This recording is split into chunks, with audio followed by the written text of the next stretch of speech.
Alrighty, everyone, we're reading the Book of Mormon. We're in Alma, chapter 53. Let's just go on in.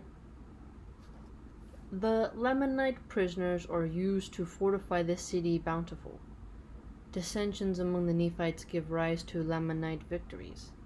Helaman takes command of the 2,000 stripling sons of the people of Ammon.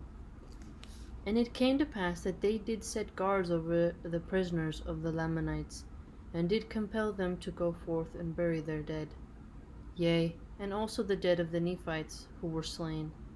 And Moroni placed men over them to guard them while they should perform their labors.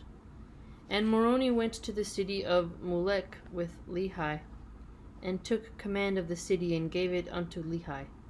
Now behold, this Lehi was a man who had been with Moroni in the more part of all his battles, and he was a man like unto Moroni, and they rejoiced in each other's safety. Yea, they were beloved by each other, and also beloved by all the people of Nephi. Okay, so Moroni and Lehi, they're a team. And it came to pass that after the Lamanites had finished burying their dead, and also the dead of the Nephites, they were marched back into the land Bountiful, and Tinkum, by the orders of Moroni, caused that they should commence laboring and digging a ditch round about the land, or the city Bountiful. And he caused that they should build a breastwork of timbers upon the inner bank of the ditch, and they cast up dirt out of the ditch against the breastwork of the timbers. And thus they did cause the Lamanites to labor until they had encircled the city of Bountiful round about with a strong wall of timbers and earth, to an exceeding height. And this city became an exceeding stronghold ever after. And in this city they did guard the prisoners of the Lamanites, yea, even within a wall which they had caused them to build with their own hands. Now Moroni was compelled to cause the Lamanites to labor, because it was easy to guard them while at their labor, and he desired all his forces when he should make an attack upon the Lamanites. And it came to pass that Moroni had thus gained a victory over one of the greatest of the armies of the Lamanites, and had obtained possession of the city of Mulek, which was one of the strongest holds of the Lamanites in the land of Nephi, and thus he had also built a stronghold to retain his prisoners.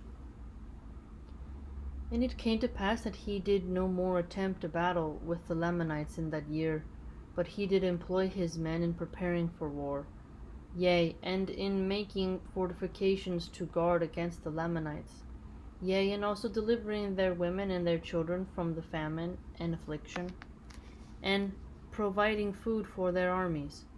And now it came to pass that the armies of the Lamanites on the west sea south, while in the absence of Moroni, on account of some intrigue amongst the Nephites, which caused dissensions among them, had gained some ground over the Nephites, yea, insomuch that they had obtained possession of a number of their cities in that part of the land, and thus because of iniquity amongst themselves, yea, because of dissensions and intrigue among themselves, they were placed in the most dangerous circumstances. And now behold, I have somewhat to say concerning the people of Ammon, who in the beginning were Lamanites, but by Ammon and his brethren, or rather by the power and word of God, they had been converted unto the Lord, and they had been brought down into the land of Zarahemla, and had ever since been protected by the Nephites. And because of their oath, they had been kept from taking up arms against their brethren, for they had taken an oath that they never would shed blood more, and according to their oath they would have perished.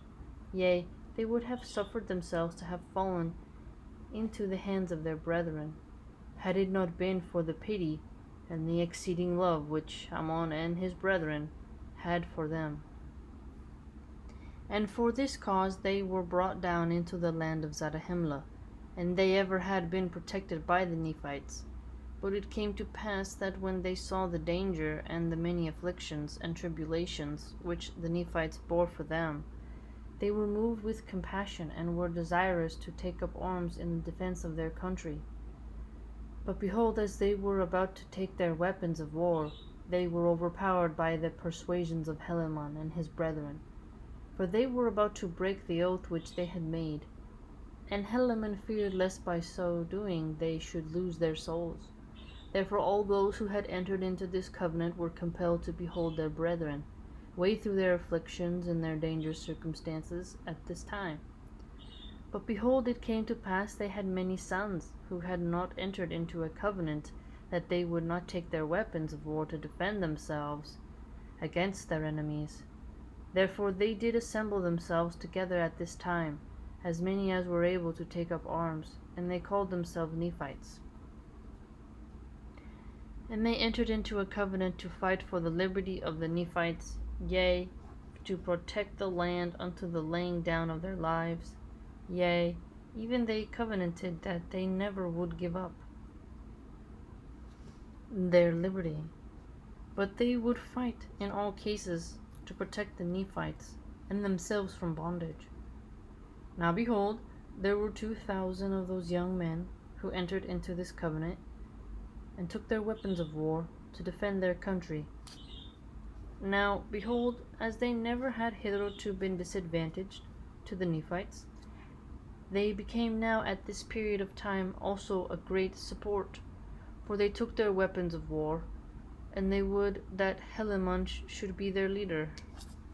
And they were all young men, and they were exceedingly valiant for courage, and also for strength and activity. But behold, this was not all. They were men who were true at all times in whatever thing they were entrusted. Yea, they were men of truth and soberness, for they had been taught to keep the commandments of God, and to walk uprightly before him. And now it came to pass that Helaman did march at the head of his 2,000 stripling soldiers to the support of the people in broad borders of the land, on the south by the West Sea. And thus ended the 28th year of the reign of the judges over the people of Nephi. Oh, an army of very healthy young men.